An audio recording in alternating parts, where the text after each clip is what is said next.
Hello students, आज का हमारा टॉपिक है solution of a quadratic equation by factorisation. यानी जब हमारे पास कोई क्वाड्रेटिक इक्वेशन बन जाती है तो उसके बाद हम उसका सॉल्यूशन कैसे फाइंड करेंगे, ठीक है, बाय फैक्टराइजेशन से।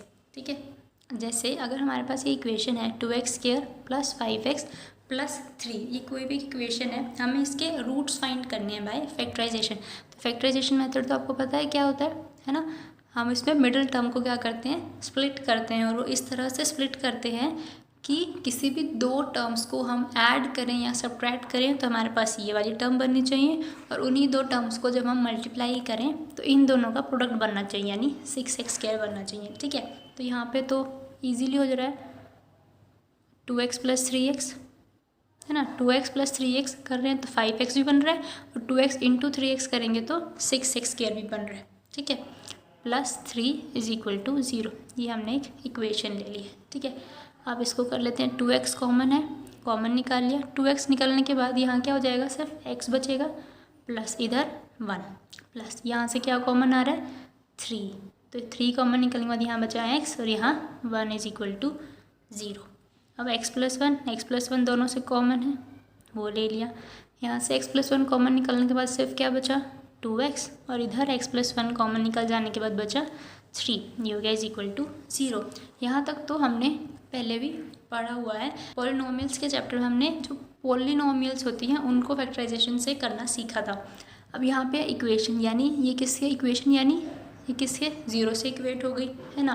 तो अब देखो यहाँ से आगे कैसे सॉल्व करते हैं। ये देखो, इसका मतलब क्या है कि इसको और इसको जब मल्टीप्लाई करने पे हमारे पास आंसर क्या आ रहा है 0। इसका मतलब ये हुआ या तो ये वाली चीज़ 0 है या फिर ये वाली।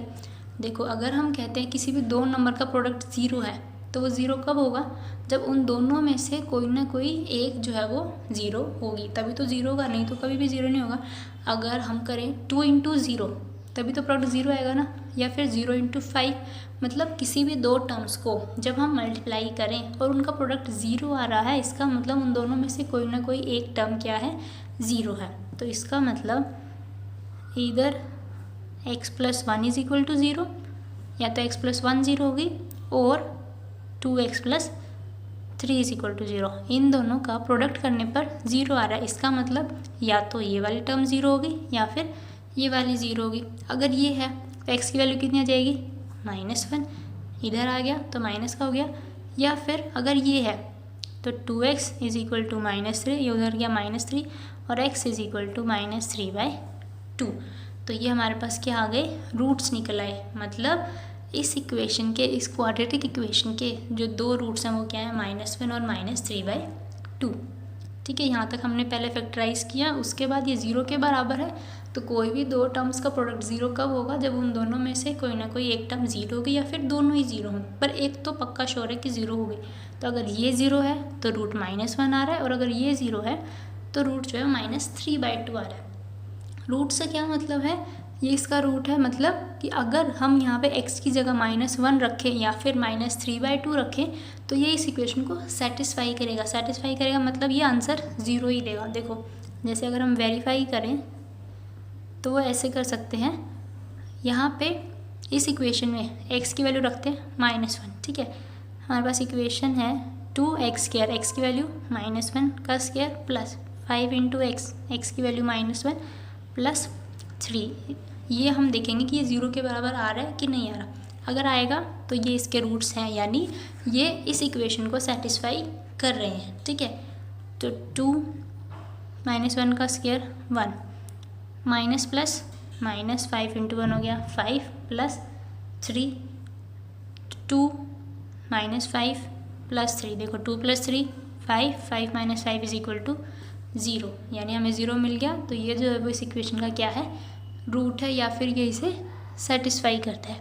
ठीक है, इसी तरह से हम चेक कर लेंगे -3/2 को भी रख के। देखो 2x की जगह रखा -3/2 का, फिर ये हो गया स्क्वायर, प्लस 5 x की जगह रखा -3/2 प्लस 3 = 0, ये हो गया हमारे पास। इसको सॉल्व करते हैं, 2 -3 का स्क्वायर 9, 2 का स्क्वायर 4, प्लस माइनस हो गया -5 × 15/2 प्लस 3, ये चेक करेंगे 0 के बराबर आएगा कि नहीं आएगा। ठीक है, ये कैंसिल हो गया, 2 2 ज़ा 4।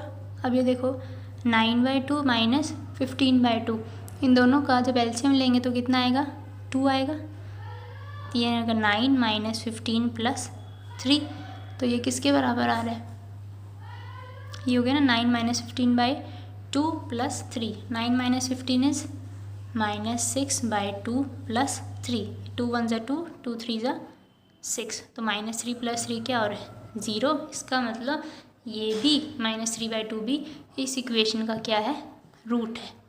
ठीक है, -3/2 भी इस इक्वेशन का क्या है, रूट है, या फिर ये जो है इस इक्वेशन को सेटिस्फाई करता है। तो इस तरह से हम कोई भी अगर हमें क्वाड्रेटिक इक्वेशन दे रखी है उसको फैक्टराइज करके उसके रूट्स निकालेंगे। सबसे पहले सिंपली फैक्टराइज करेंगे जैसे पहले करते थे, उसके बाद जो भी रूट्स आए हैं उन्हें 0 से इक्वेट करेंगे। ठीक है।